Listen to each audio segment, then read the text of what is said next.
Hello and welcome back to Finite Space. We will be continuing where we left off, which, if you recall, is after the whole deal with Corwan finding out that the Aegis, the whole little situation that they were doing back when they were being attacked with Corwan and Brute. Apparently, that same what was going on was also transmitted over to Calbex and Commander Fen. So they both of their knights know what happened, and I believe Commander Fen kind of took some very sick pleasure in letting Corwin know that when he showed up at the door and nothing.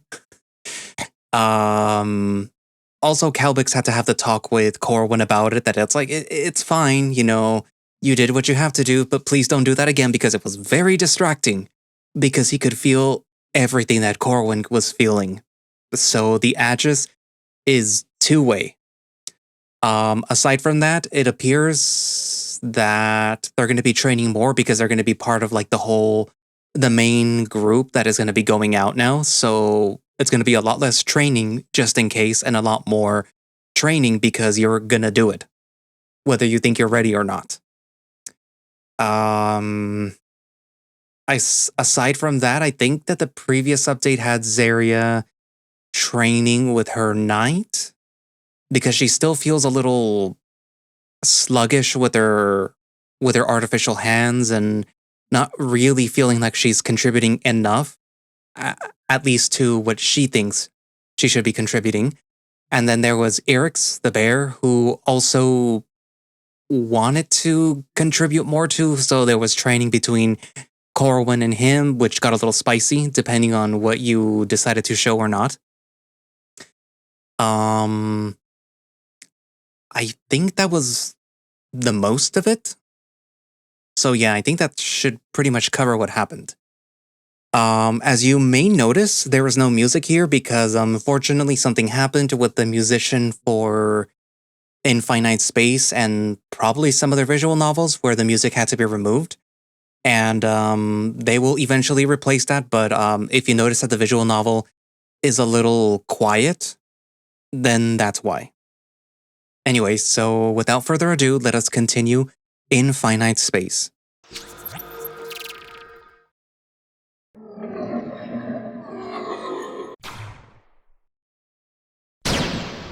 There. Right there. Brute, get back here. Oh, they'll flank us. Now! Alex screams as he fends off the scythe-like claws, striking down at him from the Plague Farmer unit. There's two more coming over the outcropping. Zarya, look out! Got it. Brute, get here now! The faintest tremble in her yell tells me that she's exhausted. She joins my left side as we shore up against the newcomers, scuttling on their crab-like legs towards us in a serpentine fashion. Fucking die, slag, shit pile! I don't need to look at Brute to know, but he's still out of formation and, as we're pinned down, cut off from us. Behind you, Brute! For stone's sake, look out! Alex hisses out a warning a moment too late. Brute's focus makes him miss the minor unit stalking behind him. What? Gah! He doesn't finish turning before its limbs slam into its back. He stumbles, rolling to the side immediately to soften the blow, and then springs back to his feet. Gotta respect those lupine reflexes, begrudgingly. Brute, get your ass back here! I can't afford to divide my attention. I have my own issues. The two farmers are before us, leaping at me and Zarya. It's close enough that I can see the eye-like nodes twisting like a chameleon's to lock onto its prey, me. Lightning cracks overhead. I have just enough time to bring my shield up before it's on me, claws raking against it to get at me. Fuck off! I push it back, digging my heels into the ground. Ick! Sandwich! I barely get what she shouts alludes to before she slams into the other side of the plague with her shield. I redouble my efforts and we manage to pin it between our two shields while Zarya smashes in its face with a series of heavy punches. With a screech of protesting material, it goes down. We're about to share a sigh one. Take the shot, you slow-ass boulder! I snap my head towards Brute's direction. He's got 3 plagues bearing down at his heels as he charges straight towards our pack, specifically at Eric's. Okay, let me just... Now! Brute dives and slides between Eric's legs, who yips. Now, now, now! Brute pushes off the ground and then presses both paws against Eric's back, bracing him for the recoil. Eric's cries out, panicked, as he fires his shot right at the nearest plague's appendage, striking down. All 3 of their bodies are blown apart from their proximity to the blast, the pieces peppering us all. I raise my shield to deflect some of the debris. Corwan, watch out! Get that shield back in formation! Alex's warning comes just in time. 2 razor-sharp sickle limbs aim to bisect me. I grunt, shield just barely in place as the impact. Oof. I'm knocked back and down as my assailant attempts to reach over the shield to tear into me. I look for Zarya, but she's got her arms full, grappling to more. Get the fuck off! I struggle beneath it. Going down to a plague is a death sentence. Their weight is immense, and I can't gain any leverage to push it off. Corwan! Alex rushes to my rescue. Just as he approaches, the plague uses my shield as a springboard to leap off of me. I can only stare in horror at the surprise on Alex's face. The plague's reflection in his visor covers it with sickening, imminent finality. Alex! He can't react in time. It slashes at him in slow motion.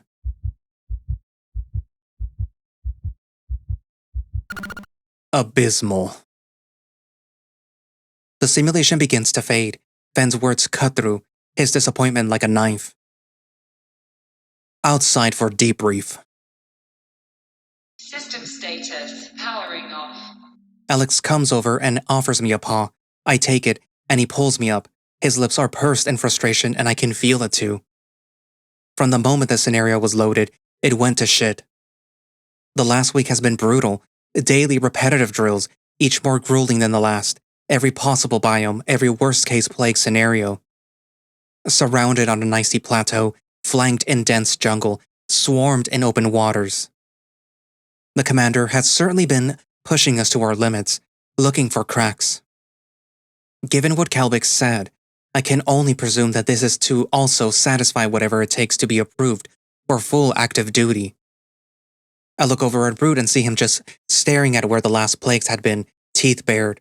He snaps his jaws together in an empty bite. He sees me and then averts his eyes. Come on.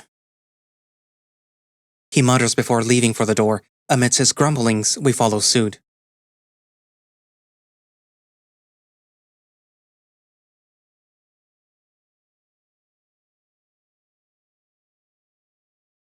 Fenn glowers down at us, hollow screens floating around him like malicious memories of our session, whispering our failures into his ears.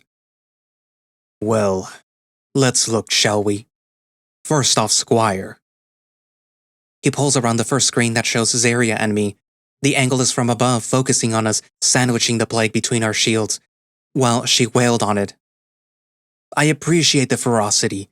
It's almost beautiful how you pummeled its face in. However, that is sloppy. If you're going to pin an enemy, you need to have a partner who is equal in strength. Otherwise, they will crumble first, and you'll both be slaughtered. That or dispatch it immediately after blocking it. He replays the scene with a smirk as Zarya once again slams her free fist over and over into it. You held back. The grin that he has while watching her carnage evaporates as his eyes flick to hers, making her flinch. We went through a lot of work to get those cybers approved. Do not pussy out by being half-arsed. Put heavy in and finish it.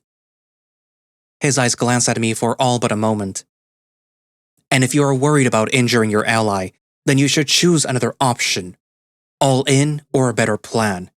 Consider that, Squire. Yes, sir. Zarya strains her back and stares at a fixed point on the far wall.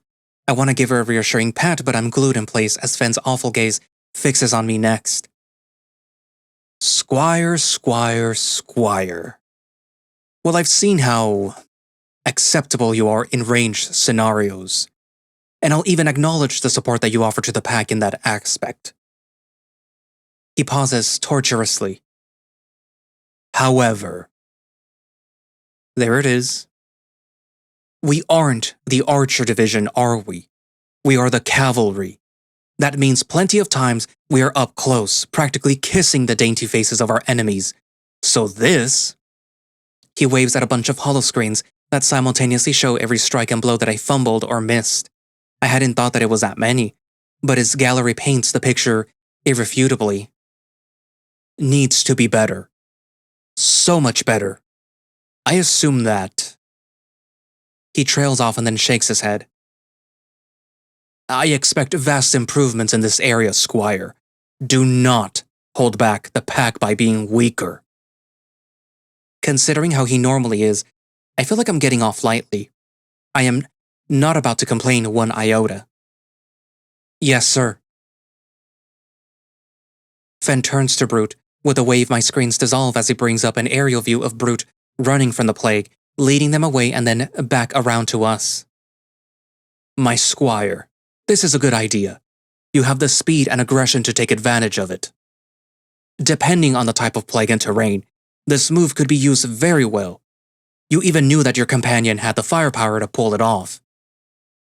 Fen shows us a shot that Eric's took against the lead plague units, their pieces flying apart at point-blank range. Stunts and tactics like this need names and practice, though. If the pack doesn't know what you're doing, they cannot respond properly. This shot almost didn't happen because of it. Make sure that the pack knows what you're about to do with clear single- or two-word codes. Otherwise, you'll always be throwing any fight to luck rather than skill. Train enough until any maneuver is ingrained as second nature. Yes, sir. Brute keeps his gaze steady with his knights. Fen keeps the screen still displaying Eric's shot. As he moves to stand before the bear, Eric's shrinks against his presence. You were chosen to be the fire support for this scenario, Squire. And this? He points at the playback again. While satisfying, was too close. You did not react fast enough. If you'd taken any longer to squeeze the trigger, it would be over. For you and your pack. Do not hesitate to take the kill. They don't deserve our indecision. They certainly won't show you the same. Kill them all. He snarls at the last bit, and we all jolt. Eric's looks like he's about to jellify. Fen, however, stops there, and then turns to Alex. He strains his back, returning to his imposing height.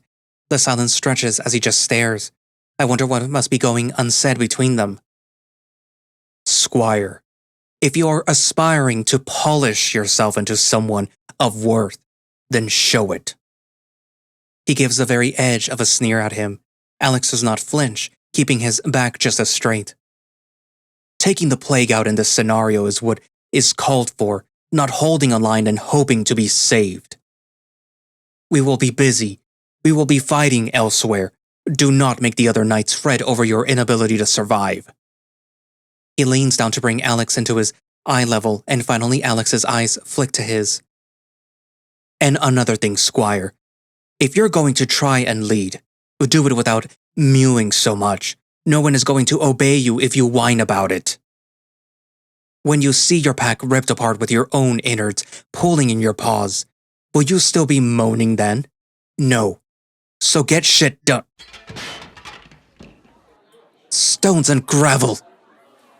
We all stare at Alex as he stands behind the tray that he just slammed onto the table, breathing heavily. Closing his eyes and taking one last breath in, he sits, his tail dancing angrily behind him. This is getting untenable.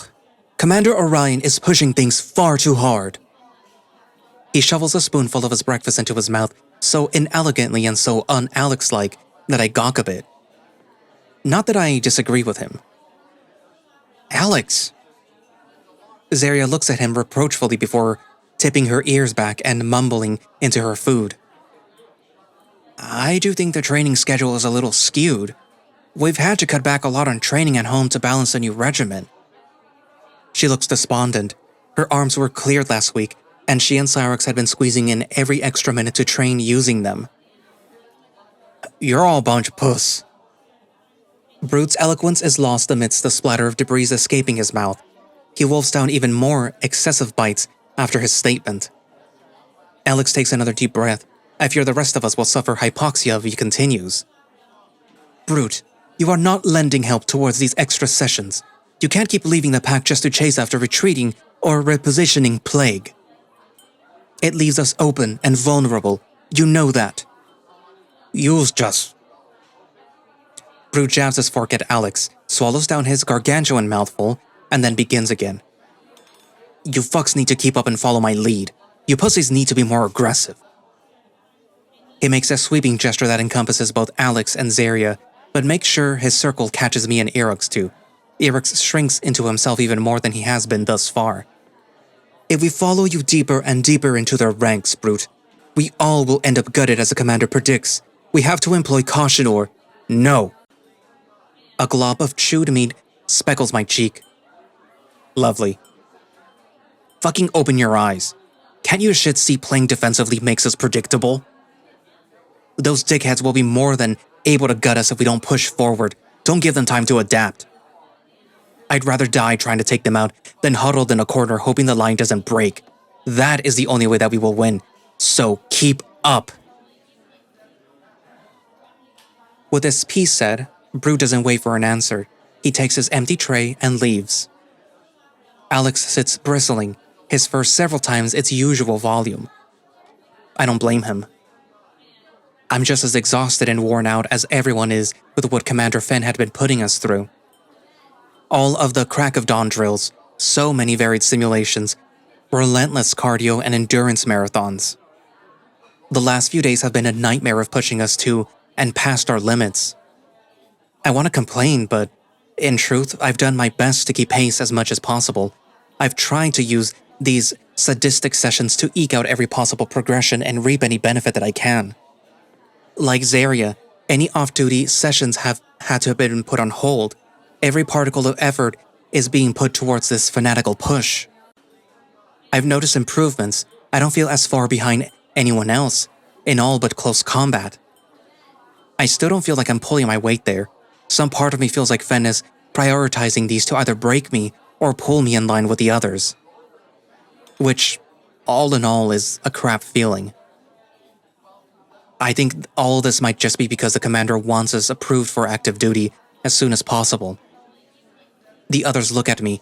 So far I have not divulged what Calbix told me, but I think that they should know, especially given how frazzled they look. Truly? Eric squeaks out. I turn to him and nod. Yeah, Eric, it's true. My knight told me that after Sutrex, the commander feels that we are fine to go fully on duty. That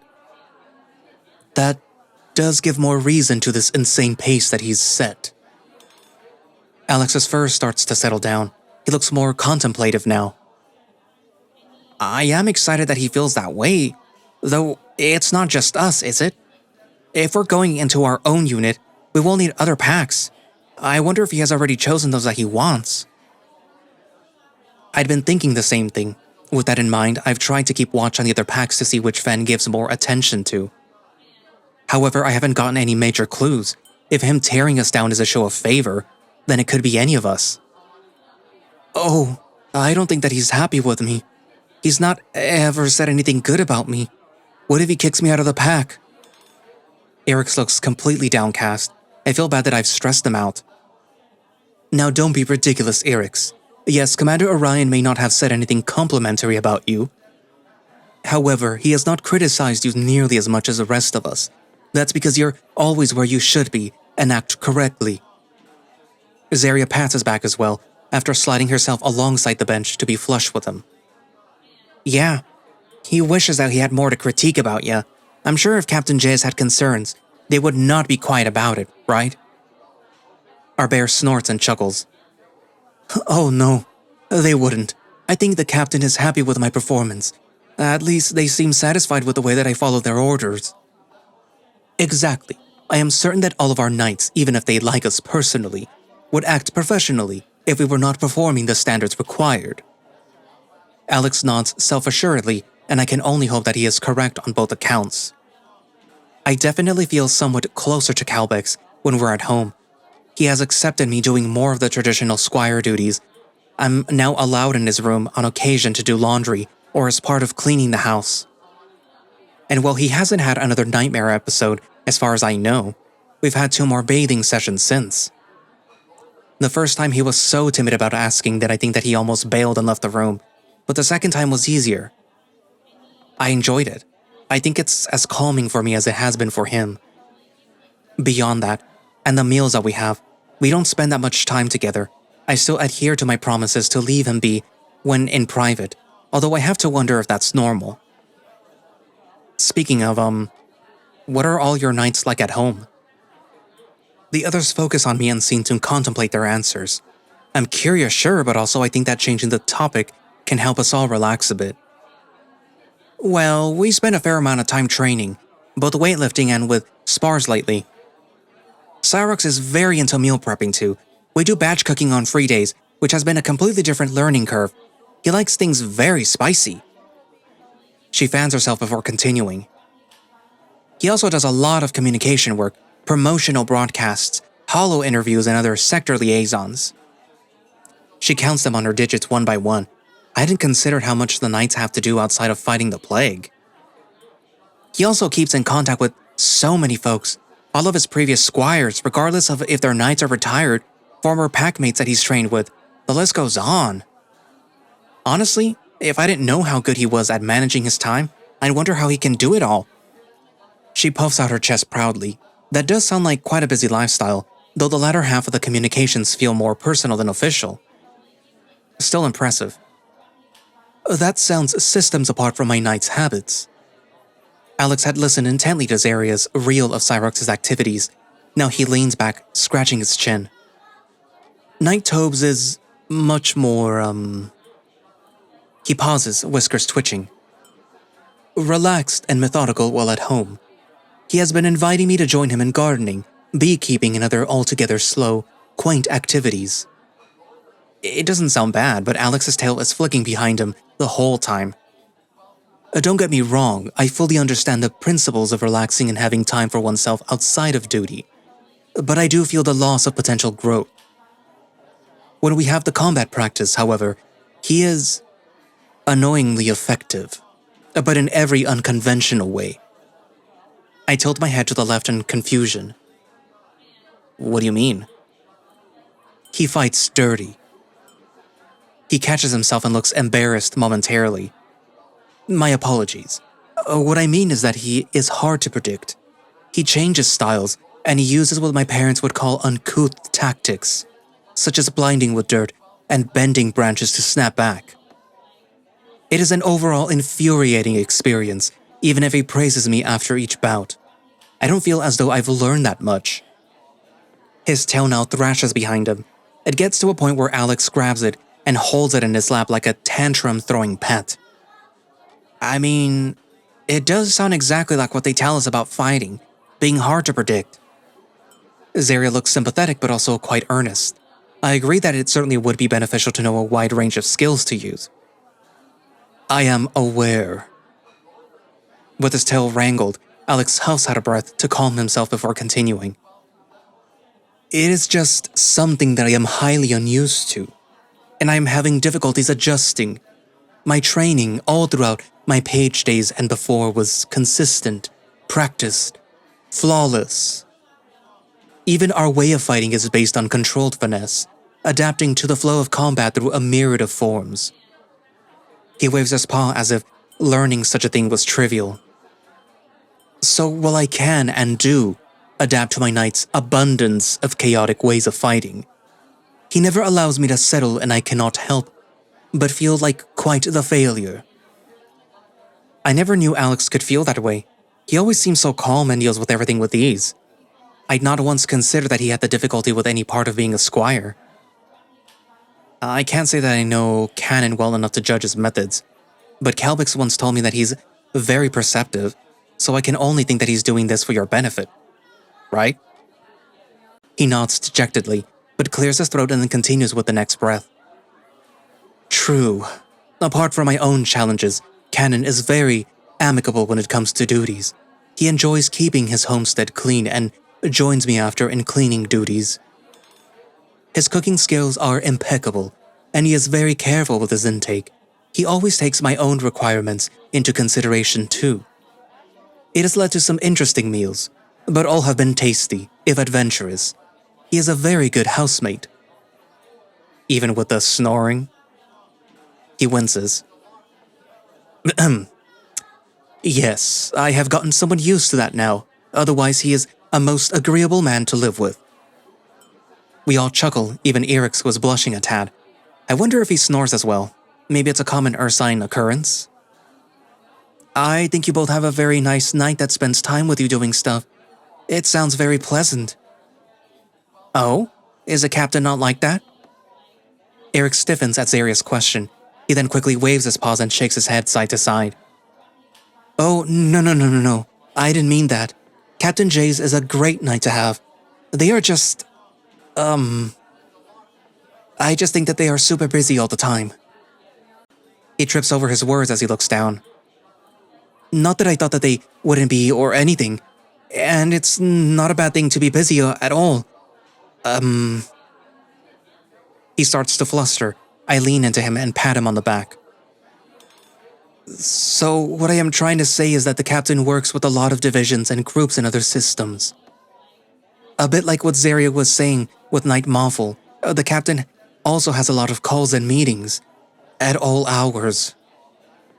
He plays with his food as he continues, staring at his tray rather than any of us. Sometimes we're up late or have to wake up in the middle of the night. It's fine though. He looks up and waves his left paw as if dismissing the notion of his complaining. Jace has so many ideas and concepts that are amazing. Just getting to work with them and see their brilliant mind up and close is a true honor. It does mean that their sleeping habits are unpredictable. I found the captain asleep at their workbench, at the dining table, and even in a pile of clean laundry. It used to scare me out of my fur. I've just kinda gotten used to it now. I can see how laser-focused Jace gets, and everything else falls away. He scratches at his neck as he gives us a tired but honest smile. Actually, the fact that the captain trusts me to make sure that they're fed and looked after is nice. I'm sure that they'd be fine without me, and of course. But I still feel that I'm easing their burden. Just a little. I'm sure the captain appreciates it. With you paying so close attention and taking care of their daily needs, they can focus on all the projects that will make the difference. She flexes her arms and then wiggles her digits at him. After all, I've seen how amazing Jace is up close. I wouldn't have these ready for action otherwise. I'll admit that they intimidated me at first. Now I'm used to how particular they get around machines. I feel the captain is actually really approachable. You should be proud that the captain appreciates the things you do. Eric beams and then shyly continues to eat his meal. I've been ignoring mine, listening to them. Their situations are all so different and interesting that it's distracted me from eating. I think that they've calmed down and appreciate the distraction from Fenn's grueling exercise. And how about you, Corwan? How is it serving Knight Ariga? I jolt out of my reprieve. I don't know why I didn't expect the spotlight to fall on me, but I realized that I put myself before a firing squad. Oh, well... Calbix is very independent. He manages all of his affairs very efficiently, so he doesn't need that much help. I start flattering. I'm unsure how to embellish all the mediocre things that I do without drawing light to the fact that they don't actually do much at all for my knight. He trusts me to prepare his meals and daily medicine, which has to be monitored carefully. He also has a med pod in his house for his cybernetic upkeep that he's charged me with operating for him, which took some time to learn. I think that he might also want me to assist in lesson preparation soon too. I'm not comfortable lying to them, but my mouth runs away with it before I can even consider all that it's spurting out. My face is hot and heat crawls up the back of my neck. My mouth keeps running though. He also has a lot of correspondence backlog that needs sorting, so I've been assisting with that. I managed to stop before I make an even bigger fool of myself, taking a gulp of water to help choke down more obvious lies. That certainly sounds like plenty of help. I'm sure that he appreciates it just as much as all of our knights do. Alex's smiling face makes me feel more compounding guilt. I should just own up to it. Yeah, we all do our best. I will admit that it's been very interesting hearing about how the other knights are outside of duty. I think that makes them less intimidating. The moment is lost as the conversation progresses. I shrink into my seat and pick through the rest of my meal, though the flavor and warmth have turned bitter and cold now. Okay, everyone. I feel the need to get some more practice in order to fully satisfy myself before heading home. Would anyone care to join me? Eric shakes his head. He's been reading a message from his STIK for the last few minutes. I'm sorry, Alex. Captain Jace has requested me to go get a bunch of tools and join them in the workshop, so I better get to that. He tears his eyes away from the screen to look at Alex and offers an apologetic wince. He grabs his tray and clears it away, eyes glued to his screen once more. Zaria waves him off before turning back to us. I would, Alex, believe me, but I already have additional shooting practice lined up. You all, can't comprehend how much Cyrix has been pushing me to practice my aim at all opportunity. I take a pounding instead any day and… Shut your grinning maw, Alex. She doesn't blush as hard as she once would and aims a half-hearted swipe at him, which Alex nimbly leans out of range. Go on, Corwan. Why don't you go get pounded by Alex instead? What? Zaria. I sputter as she smirks at me. She's really become a menace when leaning into her faux pas and redirecting them to critical hits. Oh, I'm wounded. Corwan, am I so hideous that the mere thought of getting pounded by me sends you into coughing convulsions? I must recover this besmirching of my honor. He holds a paw dramatically against his brow and mock faint as Zaria chuckles. No, stars, damn it, Zaria. Just gave me whiplash. You're handsome, Alex. I was just thrown off for a moment. I clear my throat before addressing Alex properly. I'll take you up on the offer. Any extra chance that I can get into improve is welcome. I don't want to give the commander any more chances to point out where I'm lacking. Splendid. Well then, shall we? He stands and then bows dramatically at me. I roll my eyes as I get up from the bench and then follow him as we return our trays. It will be nice to train with you one-on-one. I've not had a chance in the commander's sessions, and your style is vastly different from the others. His tail twitches once he leads the way out of the canteen and around the path, back towards the KAU complex. I was not aware that I was being so auspiciously observed. Is it that strange to consider that different cultures have different arts of combat? Not at all. Eric's definitely has a very methodical and structured way of fighting, and Zaria has entirely new techniques designed around her arms, capabilities. And there's Brute who… Well, he is just a maniac. Effective, but he doesn't really have any form to speak of. By comparison, your movements seem very focused and fluid. Alex purrs out a chuckle as his tail flicks behind him in amusement. It appears that you have been taking notes on all of us. It is always commendable to understand your allies the best you can. The Mirrored Facets is the name of the martial arts that my system hones its claws with.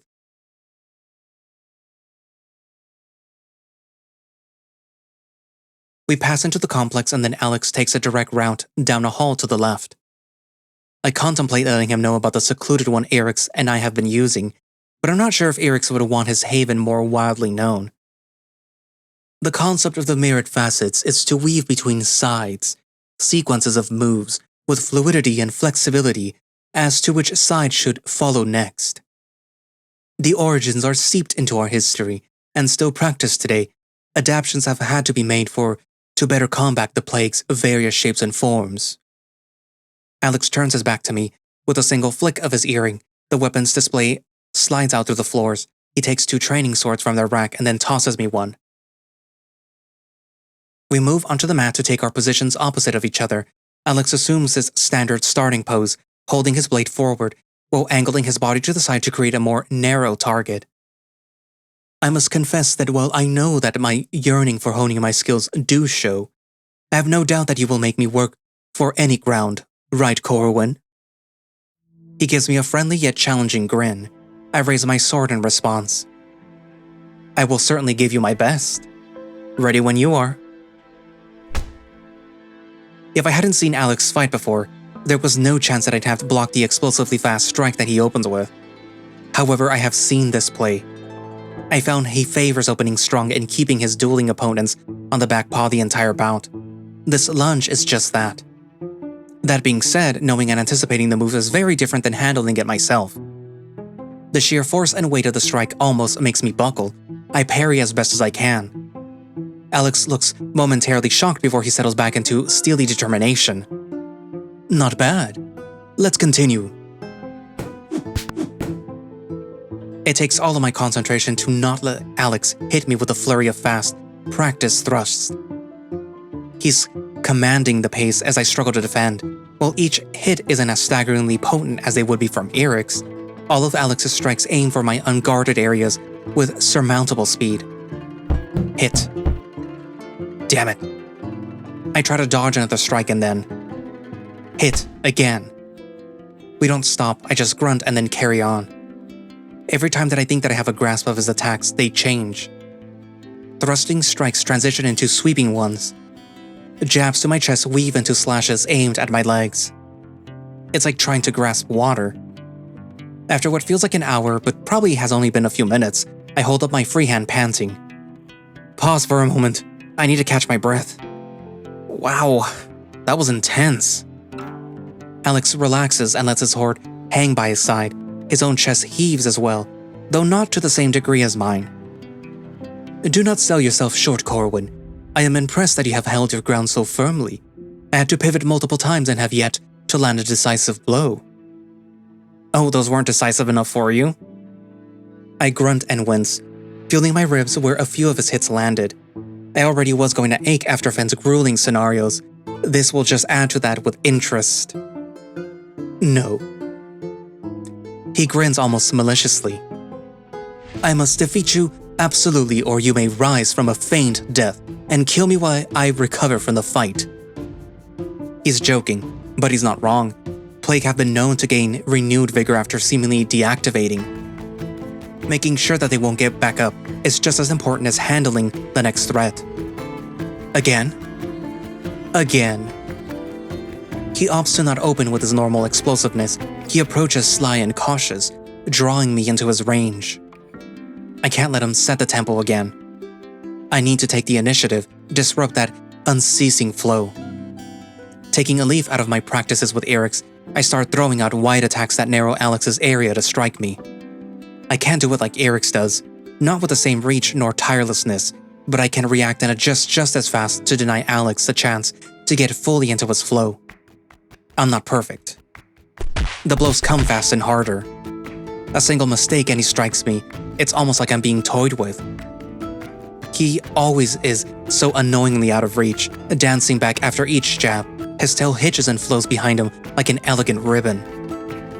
Not bad, Corwan, but I won't fall for such telegraph moves. Fine, then let's see you handle this. I start throwing feints in, trying to catch him up. He doesn't take the bait often. When he does, he slips out before I can box him in. I have to fight defensively. He still hasn't landed a decisive blow. If I can still stand, I can still fight. The benefit from taking this approach is that Alex is moving far more than me. I don't want to win this through exhaustion though. I just need a hit. One hit. What? Shit. My attempted thrust goes high. Worse yet, the grip on my sword slips and now my weapon sails past Alex's ear. His eyes follow it. He's distracted. I keep moving forward, drawing my now empty hand back into a fist. I punch out with a sharp jab, aiming for his stomach. Oof! The impact makes Alex's body crumble, me as he staggers to regain his balance and push away from me. I have to seize the moment. I take another step into his space and grapple him. With the push and the fact that our legs are somewhat tangled, we go down, his eyes widening as he lands on his back. He hisses as the air is knocked out of him. I don't waste the opportunity to tighten my legs around his and pin him in a chokehold. Get off! Corwan, this is not how one fights the plague! He huffs in my ear and squirms, but I manage to hold him fast. No, but you aren't plague, are you?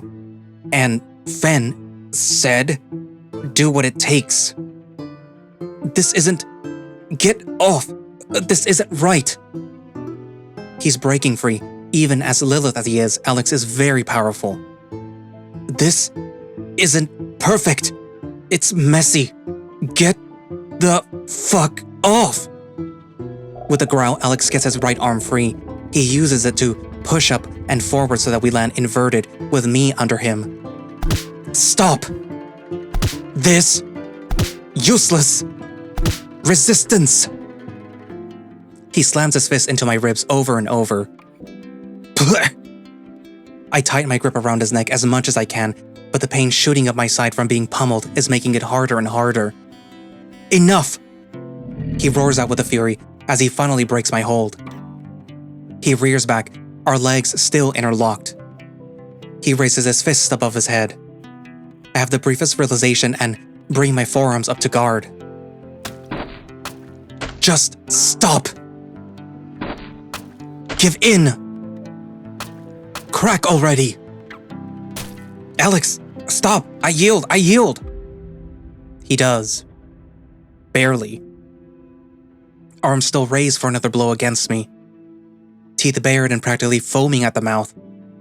My voice has just reached him. Just. Oh, my stones. Corwan, I... Like a switch, his demeanor flicks to concern and guilt. He looks at his paws. They aren't actually covered in my blood, but he acts like they are. I didn't mean... That is to say... Oh, Corwan, I should go. He moves to get up.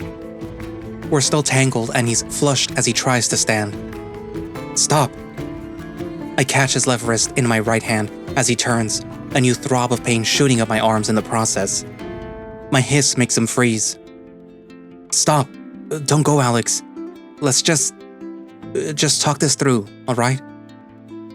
He doesn't meet my eyes and nods.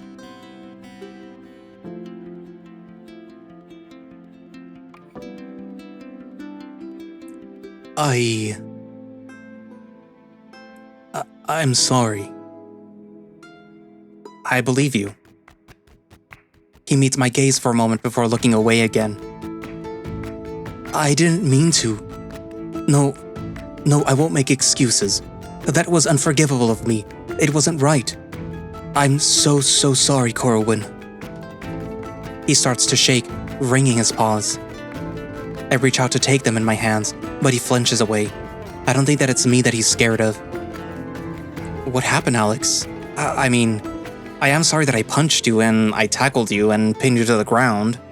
It wasn't very sporting of me, but that rage? He hugs himself. I know from experience that it's self-soothing. As much as I'd like to reassure him that I'm okay, he's made it clear that he can't take the physical comfort right now. It's... Corwan, it's complicated. I am not sure how to explain it. I look about. The room has no chairs, so I gesture to the wall and then walk over. Then take it slow and help me understand. I want to support my packmates. No, my friends. Alex. Please? I press my back to the wall, slide down it and then into a sitting position on the floor. My arms still throb, but I can go to medical later. This is more important.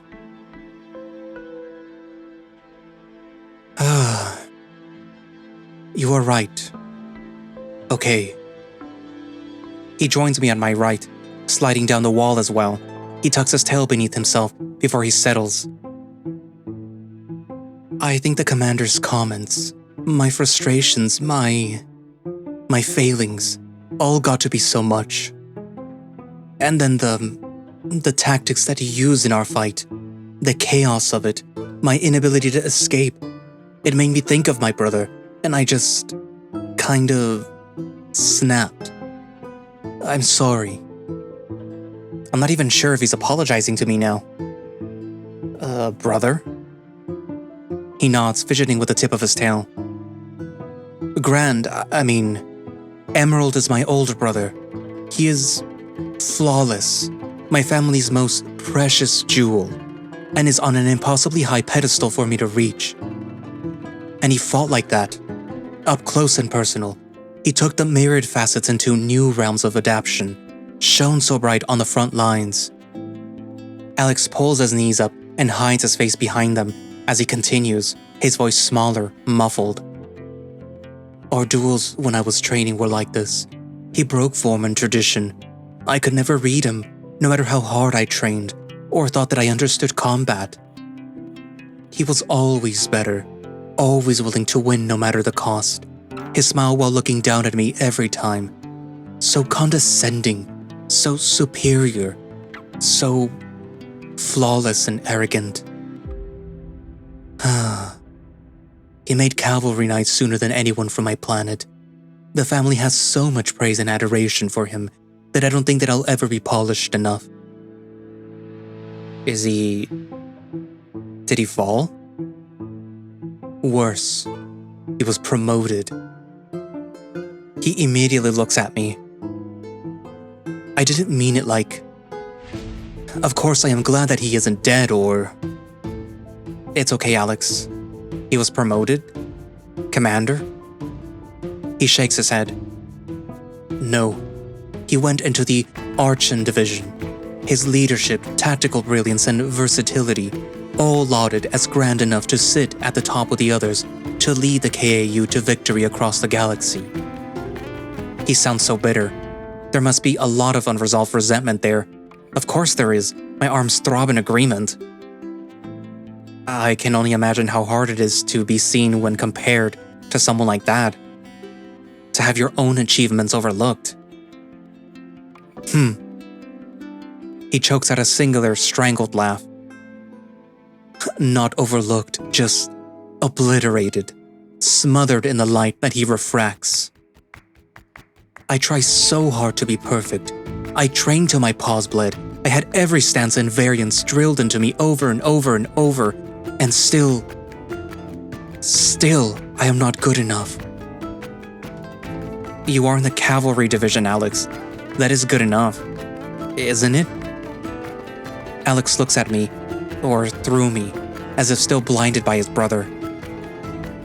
And yet, I can't do it. I can't adapt like him.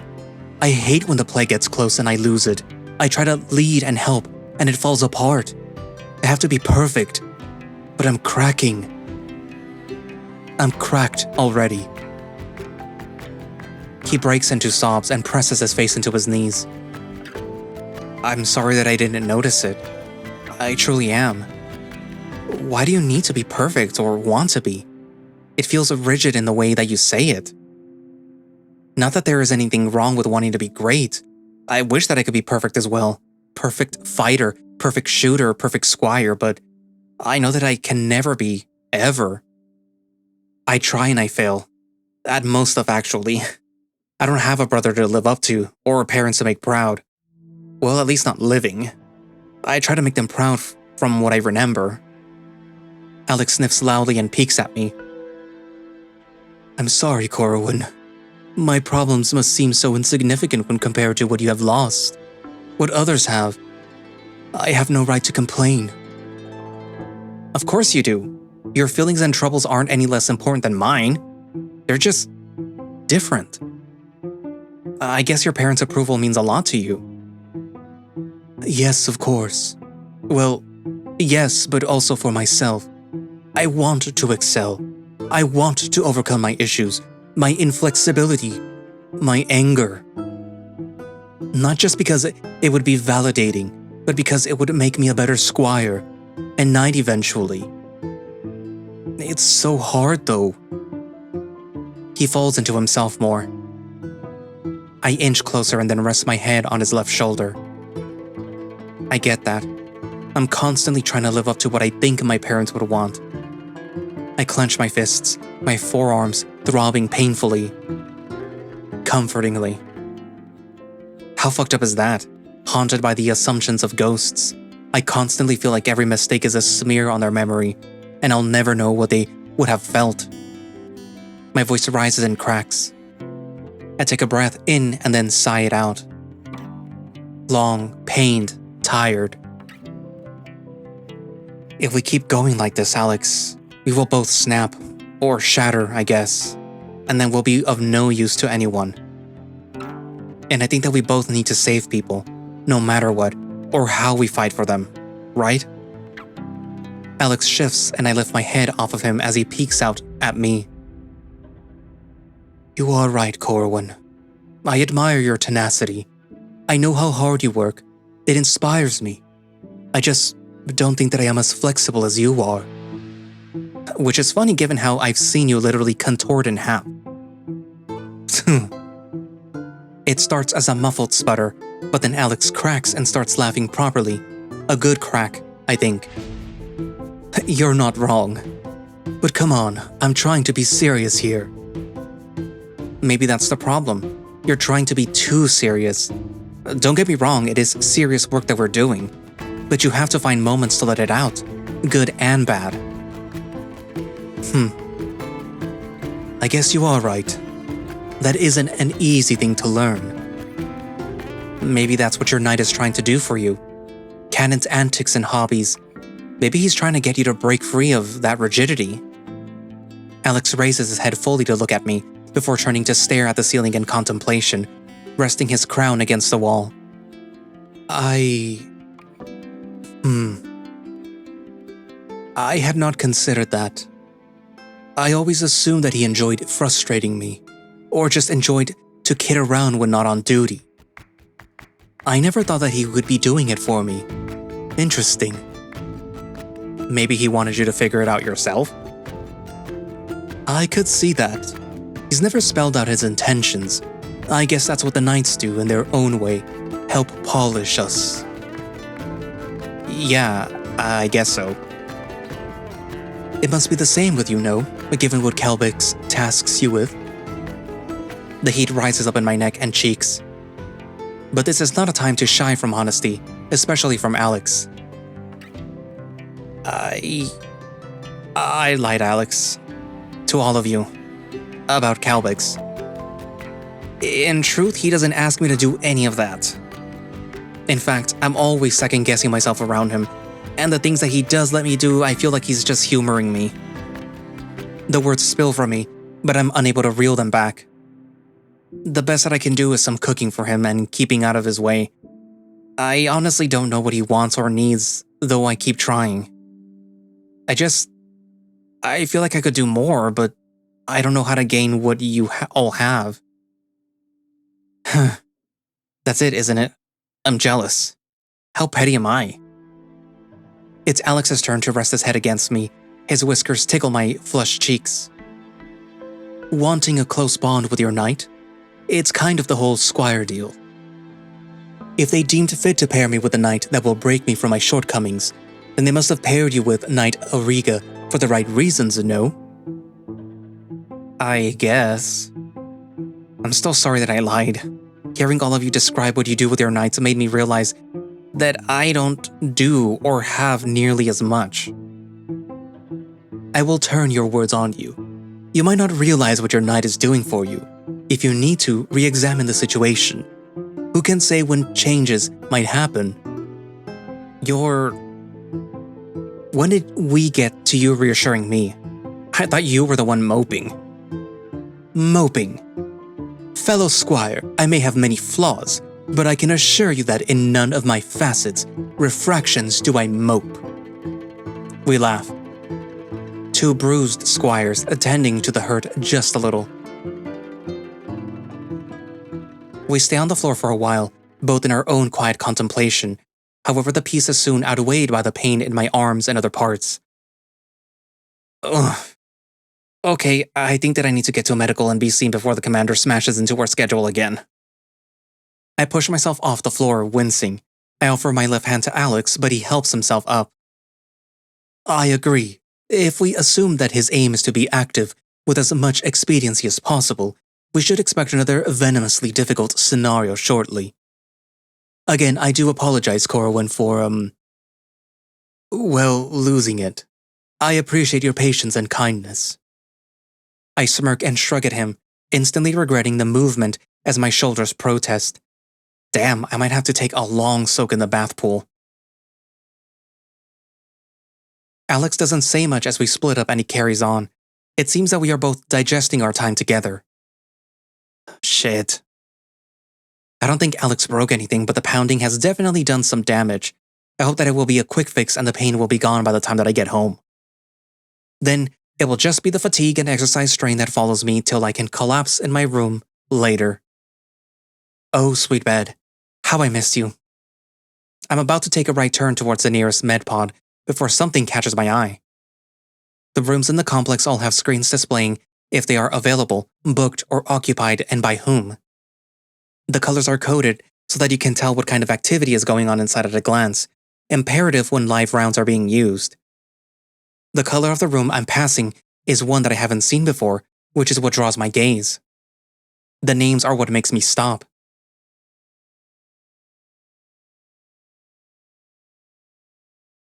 Pack Training, Immersive Flight Simulation, Tolerance Level Maximum, Commander Level Confirmation, Fen Orion, Pack Mall, Occupants, Fen Orion, Brute Cerberus. The commander is in there? With Brute? The throbbing in my arms is immediately squashed by my growing curiosity. I wonder what kind of flight training is happening, since we won't be allowed to, nor would we be expected to mount a ship before our second year. I find it odd that Fen is training Brute for it. Maybe he wants to get ahead of the curve, which certainly would be something that I'd expect from Fen.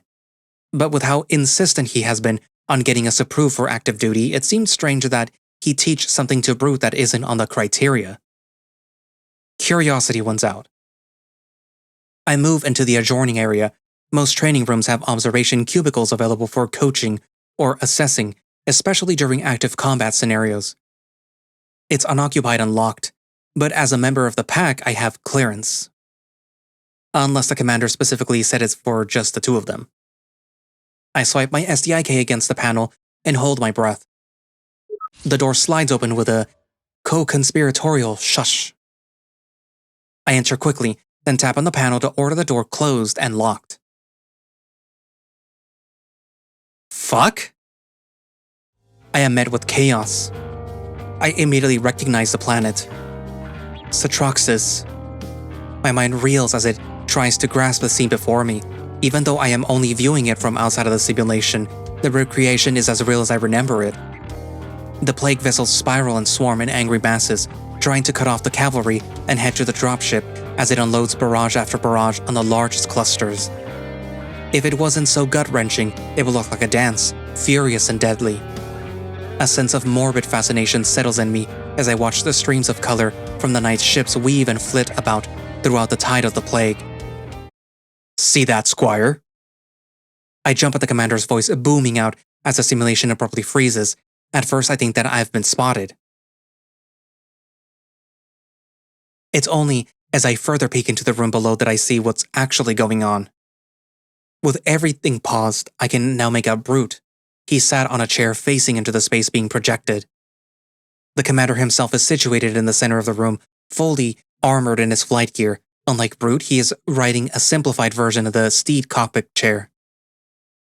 He is bent over in the standard lupine orientation. The actual body of a ship is part of the simulation, which dissolves as he gets up. He then walks through the battle closer to his squire. Did you see that? The plague bunched up and then slammed through it in one go. Do you understand, Squire? He motions at the debris scattered from its impact. Moments before it had been a cluster of their ships. Yes, sir. Yes, I get it. You can do more, sir. I can take more. Brute replies earnestly. More than that. The displays in the booth show the room below from various angles. The one focused on Brute's face shows it clearly. The look in his eyes is both pained and fanatical. It's the same look that he gets every time that he sees a plague. His Aegis is active. I'm not sure how much the simulation will feed back into him, but I have to wonder how long they've been at this. Is that so? We're currently at 78 conversion. I'll crank it up to 93 now. You understand the best course of action against them? Aggressive, initiative, taking the fight to them and powering through. That is how I fight. That is how we win. So you must take it, Squire. You cannot fail anymore. Brute looks abashed for just a moment before he leans forward in his seat. No, I won't. I can take more. I understand. You can be more aggressive, fuck them up, tear into them more. Even if that means my ship takes more scratches, more impacts. Finn isn't actually asking. I can hear the smile in his voice. At this point, I'm not sure who is goading who. Yes, sir, I can. I will take it, knowing that every bit of pain I take is annihilating them is worth it. So tear them up. Please. Please show me. Yes, that is the spirit, Brute. We have to take the risks. We ride the line and burn them all up. Fuck them. Tear them apart. He turns and then strides back to the saddle. The shell of the ship remanifests around him. After a moment, the simulation starts up again slowly. I assume that it is to allow the commander to re-engage smoothly. Each lance through the cloud of play, or corkscrew volley of his ship's weaponry, is savage and brutal.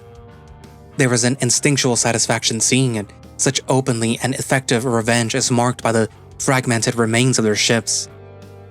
The only thing holding me back from enjoying the show are the impacts. Each time Fenn barrels his ship through or scrapes his hull across theirs, I wince. Brute yells with each strike, followed up immediately by barking encouragement to his knight to keep going, for Fenn to fight harder and dirtier. The whole display sours anything that could be savored. Yes, destroy them! I can take it! Keep going! Fuck him up! Fuck him! The commander has ramped things up, pushing himself and Brute further and harder. I can't help but wonder if this is to help Brute overcome what happened in the mission or if it is to punish for needing help. I can't watch anymore. I leave as quietly as I entered, the echoes of Squire and Knight encouraging each other juxtapose what I know is happening. I almost forgot to visit medical. It isn't until I get to the entrance that I am shaken from my thoughts by the pain again. Fortunately, the visit is quick. After a scan and some species-appropriate treatment, the pain is replaced with a tingly numbness instead. The events of the day play throughout my mind over and over as I walk home. Everyone has troubles, all have doubts, and everyone is working on improving in some manner or the other. Alex has opened up and I feel closer to him knowing what he's been shouldering. I hope that I can find some way to help him. Even Brute is trying, or at least pushing himself in ways that I hadn't thought of. Although I can't say how much of that is Fenn's idea rather than his. The relationship and connections between knights and squires are so varied. What does that mean for me? Or rather, me and Kelbex. I do think that we've gotten closer, but there is still this void, this gap that I stand on the other side of. I have no idea how to cross it or even if Kelbex wants that. When? Constantly second-guessing every interaction and reading into every word that he says or looks he gives me is exhausting. I am aware that it's my own fault by putting this much pressure on myself, so it's not like I can even say Kelbex is at fault necessarily. Corwan? Oh! Accompanied by a paw on my left shoulder, Kelbex breaks through my musings. We are still a distance from the house, so I wasn't paying attention to who was nearby. Sorry, sir, Whoa there, hummingbird. Calm down. Kelbex grins at my tongue, twisting. He slowly pats my shoulders as I regain my composure. Sorry, I was systems away. Well, what did you say? Oh, nothing. Nothing really. I was heading back and saw you. You didn't respond when I called. I thought you must be on one of your voyages. Voyages? He cocks his head to the left and grins, like he spilled some deep secret. Yeah, you zone out sometimes, but not during drills or sims, so I never thought to address it as a concern. You are aware that you do it, aren't you? His expression starts to become concerned as his brow furrows. I hurry to get over my surprise. Oh, yeah, no, I am aware. Sorry, I've been told that I can sometimes let my thoughts get talkative, but I didn't realize that it was so, noticeable. I peter out. Really? You thought your long sojourns to the stars went without observation? You forgot that I used to sneak out to fly away too. He gives me another toothy grin. He's really enjoying this, as if he's been waiting to let me fall into this trap for a while.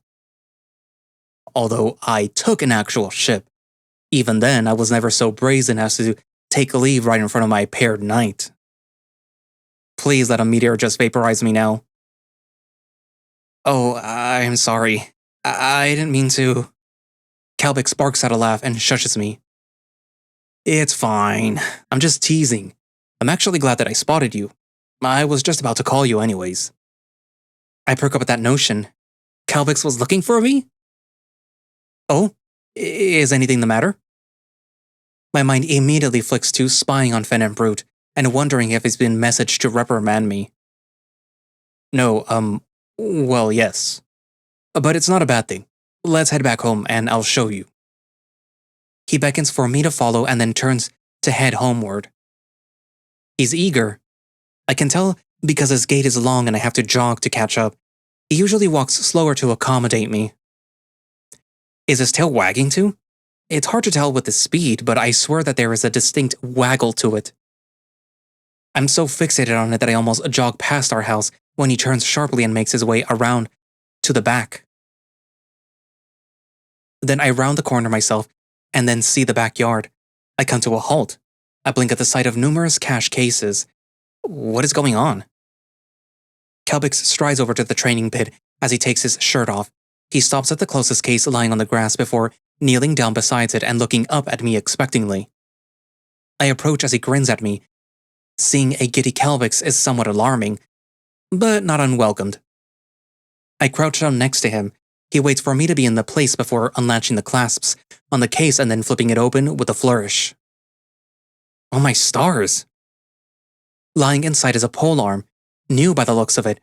I don't know much about armament brands outside of firearms, given my better proficiency with them, but I can tell that this is a beauty. This is a halberd, specifically a scarless halberd. It has a versatile head, see? He points to the tip, which I admit looks odd, like an amalgamation of other weapons. The tip has a spearhead, which is always useful against anything that has reach. You can stop a charge and prevent enemies getting closer with tight thrusts. Thinking about recent simulations, I cannot but agree that controlling a plague advance would have helped a lot. When training as a page, we practiced all melee weaponry that weren't swords by using hollow pipes, which meant the lengths tended to be irregular. When not using them for a round of rocket ball, we would spar, but never with anything sharp-ended. Then the axe face is for sweeping and cleaving strikes, with precise blows to legs and joints. You can topple and immobilize, then finish them off with a decisive attack. As he describes it, he almost pantomimes a downward chopping motion. Looking at the large blade, I do agree that would be impressive. I picture him carving his way across the battlefield. And then there's the backside. See the hooks? This is part of the Scarlian heritage. Use them to disarm and control your target by trapping weapons and limbs, preventing movement or bringing enemies to heel. The hooks are all wide enough to snare all but the thickest appendages of a plague, especially thinking back to the butcher and the girth of its tendrils and legs. So, what do you think? He looks at me expectantly. I look from him and back to the halberd. It's beautiful and sounds deadly. Are you changing your loadout? I look at the other cases and wonder how many he'd been experimenting with before landing on the halberd. Kalbex clocks his head to the right with a coy smile. No, this isn't for me. He places his left paw on my back. My squire, this is for you. A warmth spreads through me, as if emanating from that paw on my back. I feel it reach my cheeks as I gawk at my knight. Me? I squeak, looking back down at the weapon lying so precious in its case. Kalbex rubs my back. Suddenly that void doesn't feel so large and insurmountable. Indeed, I feel silly for having such thoughts. Yes, you. I finished my assessments and have finalized what arms I recommend for each of you. And for you, I think the halberd will find itself very comfortable in your hands. It does require some getting used to, which is why I came to fetch you. I look at it again, my fingers itch to reach out and touch it, but it feels too perfect for me to. I think back at how Kalbex went over each of the parts of the weapons and its uses, it's definitely a little overwhelming that he expects me to be able to do any of that. Let alone do it against a larger plague unit. I'm amazed. Do you really think that I can use this as effectively as you say? I can see you or Cyrox using this to fell plagues left and right, even Brood eventually. I'm not sure if it will work for me against those larger forces. I feel ungrateful, but the sting from Fenn's comments still reverberated in me. Kalbix grabs a halberd and stands up. You forget the factors that we have to turn the tide, Corwan. We have light and heavy tech, don't we? And for you, I have a technique that that is to say, some have worked on to compensate for differences in size of your opponents. He steps back as I stand up from my crouch and watch. He starts spinning it. As he does, the familiar glow of light energy emanating from the head and the butt end of the heel. Everything becomes a blur of light as the weapon becomes a disc in his expert paws. With a slight shift in his stance and a flick of his wrists, he transitions the spinning into a downward cleave. The light glow flicks to heavy, mid-movement. The hum of the motion reverberates in the air as he strikes the sand. The spot explodes in a flurry of particles. He pulls back at ease. See? We add rotation to build up centrifugal force before turning the energy from light to heavy to deliver the blow, thus increasing the power of the impact. He goes through the same motions again, slowly. He shows me how his paws interact with and manipulate the shaft, and how to transition into a strike. Tight quarters limit this, of course. Making sure you have the awareness of your allies' positions is critical too. Even a half or quarter turn can add more impact. I am certain that you can master this with practice. I have watched your sessions and you have good battlefield perception. Thus, this is my recommendation. He comes to a stop and then rests the butt of the weapon on the ground as he looks at me straight on, gauging my reaction. He pulls a towel from his pocket and wipes his brow. So, want to try? Kalbix really has been watching. He even made a detailed analysis of my shortcomings and came up with a solution. As much as the logical part of my brain is nodding and saying, of course this is Kalbix's job, the much more emotional side is giddy and more convincing of the significance. Yes, of course, Kalbix, I want to. I remove my shirt before moving towards him. He holds the halberd out to me. Great, let's register it to your STIK, but don't let it apply dimensional changes. I'll handle that manually myself. I obey him and take it out. Holding it to the weapon, the confirmation holoscreen marks it as mine. I make note to decline the automatic adjustment recommendations. Kalbix takes his time adjusting and tweaking the weapon for me. It reminds me of my first session where he knew how to readjust my sword and shield to better suit me. This time his paws are all over me, manipulating me into poses and stances. He has me stay in place while he makes minute changes to the halberd. His touches are firm and direct, yet gentle and careful. I do my best to ignore the fluttering in my stomach with every new reposition. Okay, the calibration should be spot on. We can always make any additional changes as we practice, if you aren't too worn out. He frowns. While I am aching in most of my places, I am not about to turn down this rare offer. No, I'm good. I want to start getting grips with this thing as soon as I can. I flex my arms with what I hope is gusto, and Kalbix gives me another award-winning smile.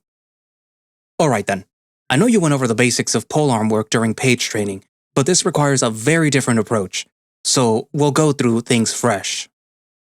Sounds good to me. He goes and picks up his practice halberd from the rack. He points it level at me before turning his feet to the side. With another beckoning motion with his head, to stand in line with him, I obey. Okay, slow and steady. Let's go through some sets of thrusts and swings. Yes, sir. Another cherished smile, and then we begin. Okay, that's enough for now. We still need to eat and rest. I am aware that more simulations will be held tomorrow, and we both will need all of our energy for that. His chest heaves as he pants. I'm not doing much better as I gulp in breaths. I've lost track of how long we've been at it, but Osset's sun is almost set. My arms are ready to start rioting if I keep them working. But it's all been worth it. Amazing, even. Calbix is something else. His form is outstanding, and he is a great teacher. Each step he showed me was repeated again and again. After he was satisfied, we then built upon the next move. He never got frustrated with repeating things and was more than happy to stand behind me and manually guide me through the hard parts. It wasn't until we started weaving motions into patterns that something clicked and I felt connected to the helper properly. In motion, swinging and twisting the weapon felt fluid. Although I am glad to be stopping, part of me wants even more practice to ingrain these new techniques into my body. And more time with Calbix, of course. Yes, I agree. I'm starving too. Go wash up and then we'll eat.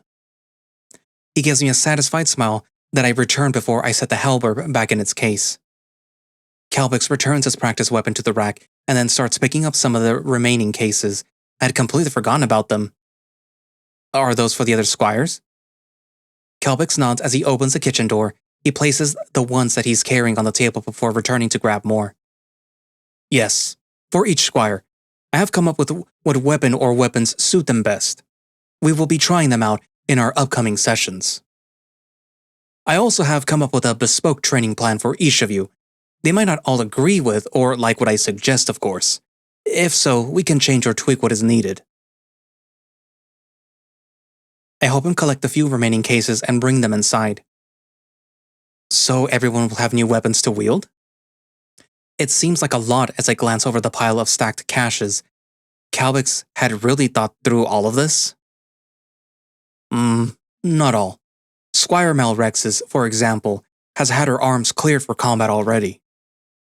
We had agreed that Cyrox will handle her training and advancements. He will teach her some of his own martial techniques for handling various sizes of foes.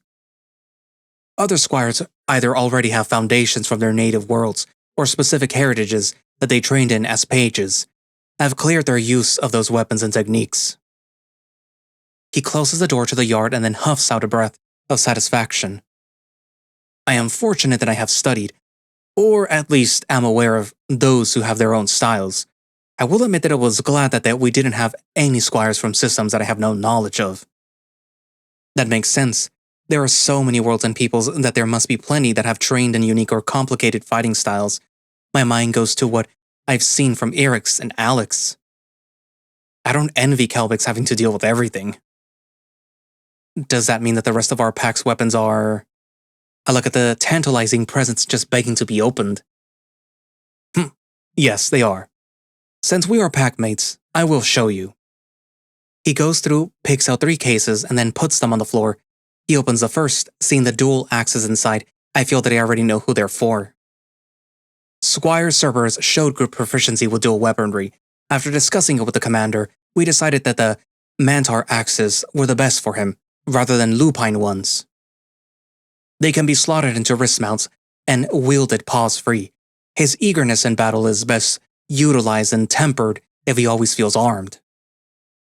I recall his unwielding swings in that practice weeks back. Brute most definitely would do with some tempering in some aspects.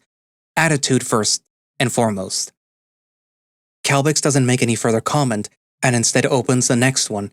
Again, I can tell who this one is for upon seeing the wide blade of the sword. We have cleared Squire Rondas to use his family's weaponry and style. They are designed for solo combat, so I'll be working on incorporating them around packmates. I hadn't actually considered that in the spars that I had with Erix, since they were one-on-one to begin with.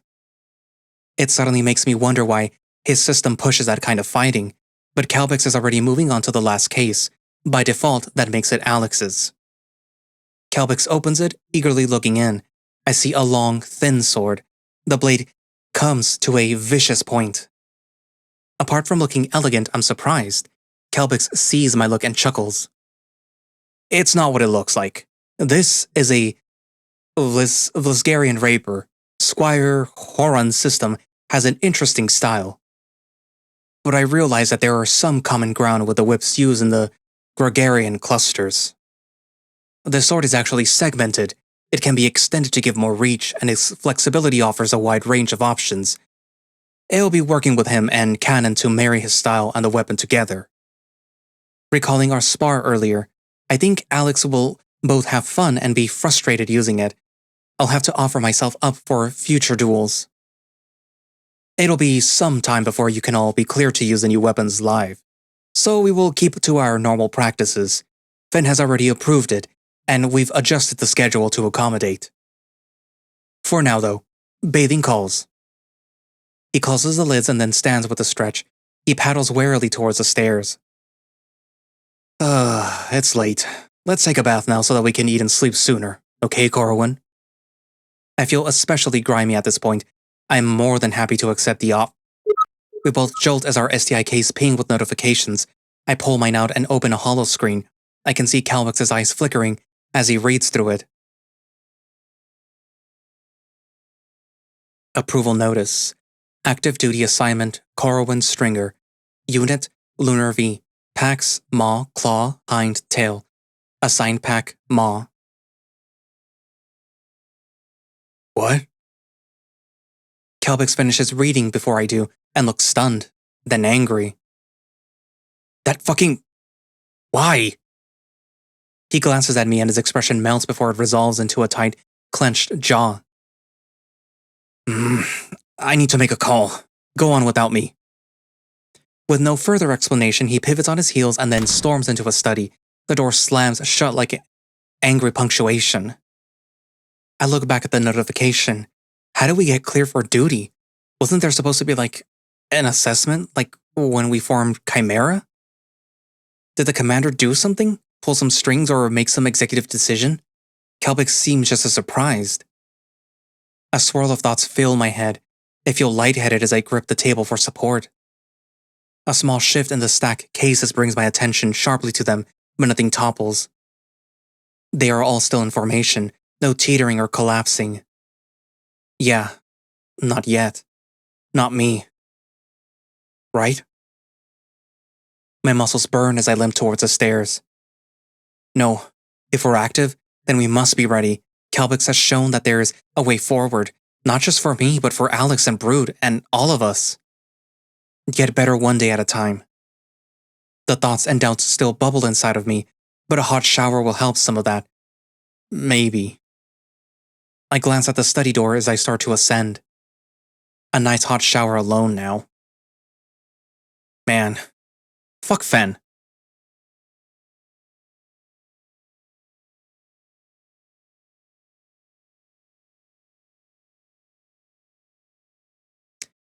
Well. It seemed that the commander probably got his way. I say probably because we don't actually know if he did.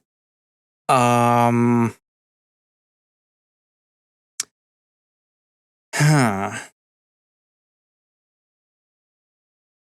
It's very suspicious. Also, it's a little creepy if you ask me, the whole thing where he kind of has Brute sort of like egging him on. Like the whole little thing was a little like, what the fuck? What are you guys doing? It feels a little too weird to be like looking at it. Like, excuse me? Am I intruding on something that I shouldn't? But yeah. Well, I hope that the whole pack will be ready because they did survive the first time, but they only survived by the skin of their teeth, and technically Brute and probably by extension Commander Fen would have maybe not made it, because the whole thing with the Aegis is that you both feel what the other one is feeling. So it offloads any pain, any damage, anything that is happening to the knight over to the squire. And the squire is supposed to be able to take it so that the knight is able to fight further. But at that point, it kind of looked like Brood was taking way too much damage, meaning that the commander was probably taking way too much damage or was literally just jumping in, and literally taking way too much more than he should have, which was overwhelming Brute. Which, explains the whole little training session where he's sadistically causing and taking so much damage so that Brute is able to take it. I mean, he didn't seem too annoyed with the fact that Corwan and Brute, did what they did in order to stop that, but like still.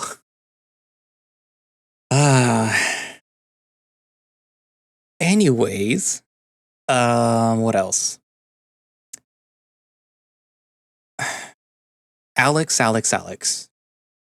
I do see why his rigidity gets in the way of what they're trying to accomplish, which is to become better prepared for what the whole plague thing is going to throw at them. Because from what I can see, it's sort of like a varied set of alien biomechanical monster things that come in all shapes and sizes. And like they said, sometimes they fake being dead in order to get you off guard. So like, I can see why Alex needs to be more flexible. And with the new weapons, maybe that might help, because I mean he basically has a fencing sword which also acts like a whip, meaning that he has to incorporate like two fighting styles. I do like the one that Corwin got, like the halberd. And I guess the dual axes makes sense for Brood, and then the bear weaponry for Eric's. But yeah, I look forward to seeing that implemented in the future. Also, like I said, the distinct lack of music, if I didn't decide to, for some reason, replace the distinct lack of music with music that I had available to myself, as I have been prone to doing without even asking, is because of something that happened with one of the musicians, not Hyena Blood, the other one. So they decided to remove that music and any mention of him being involved anymore. Which, I mean, to be honest, is for the best. I just kind of wish it didn't happen, because I did like some of the songs that they used, but like, honestly, I can see why they removed it. But anyways, so what are your thoughts on what's going to happen and what has happened? Write it down in the comments, and thank you all for watching / listening. If you would like to play Finite Space yourself, you can do so by going down to the description, which should have a direct link for the itch.io page where you can download and play the game yourself. They do have a Patreon in case you want to subscribe and, support the project, support what Bastion is doing. Also, I believe that they have joined forces with the ones for that one other story with the Celtic looking Welsh wolf people. I think that's them. I don't remember who. But the whole thing is now called Starlight Tactiles or whatever. I forgot what it's called. But so these two visual novels are now working in tandem for their development. So yeah. Also, that one is also getting its sprites changed because Haps isn't working on that one anymore. But yeah. Anywho, so again, join their Patreon, support them, which I guess also means that you're going to be supporting the other one too now. So yeah. What else? If you would like to support the channel, consider becoming a channel member, which helps support me and again supports the channel, tells me that you like the videos, and it tells me that you want to watch these videos as they're being scheduled a little bit sooner. This one probably isn't going to come out until like the end of May, so like sometime around my birthday. Unless I decide to bump it a little, because there is another story from, Reheto Raven, the one who wrote the Curious Case on Route something, I forgot what it was called, and then the other one where there's like the puritanical demon people underground. So those stories, I really like his writing, so I'm gonna keep reading his visual novels. And he has a new one which is gonna be way longer from what I can gather, called The Theater, and I'm looking forward to reading that one. So I might put that one in the week of my birthday, because I like horror, so it makes sense. Also thinking of doing something just special for literally for the day of my birthday, so like I don't know, We'll see. Anyways, so yeah, subscribe, become a channel member, give me money. If you can't do that, you could also do, support through Ko-fi, and just, if you don't want to do that, don't have the money for it, there is just simply liking the video and subscribing to the channel if you haven't already. You could always do that. It doesn't cost you anything. What else? I do have a throne. That does cost a little, but it depends on what you're buying me. But you can always buy me something random off of Amazon. I don't care. I'll make a video of it, I guess. I don't know. Anyways, so I guess that's it for now, and I will see you guys in the next video. Bye-bye.